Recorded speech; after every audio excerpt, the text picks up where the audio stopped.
I had a code here a couple weeks ago. Missed fire on one of the cylinders. I took it into a local shop here. They did the tune-up on it on Monday.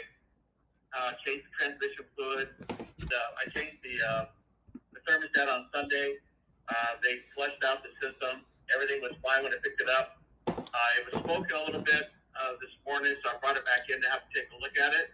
I dropped it off at their shop, and then all of a sudden now it won't start. I have power.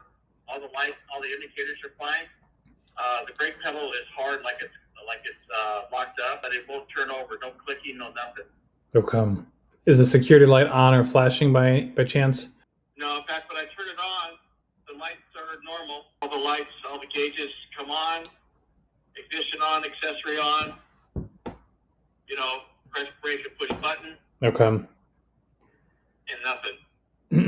All right, and so we haven't checked the fuses or checked for codes in the computer. Is that right? Yeah, we checked. They scanned it also. I also brought my scanner over to take a look at it. There's no codes. Oh, okay.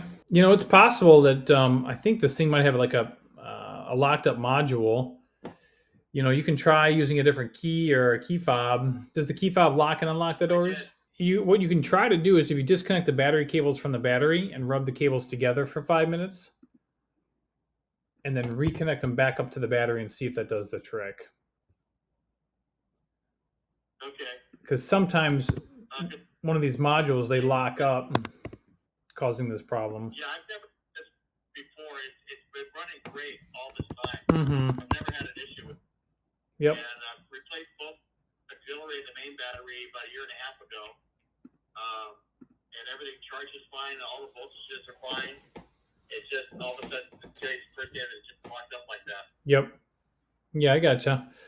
Maybe the starter's bad too, but if you got some tools, you could always go down to the starter and check for power. You could always do that, but it would be best to start by doing that battery disconnect procedure first.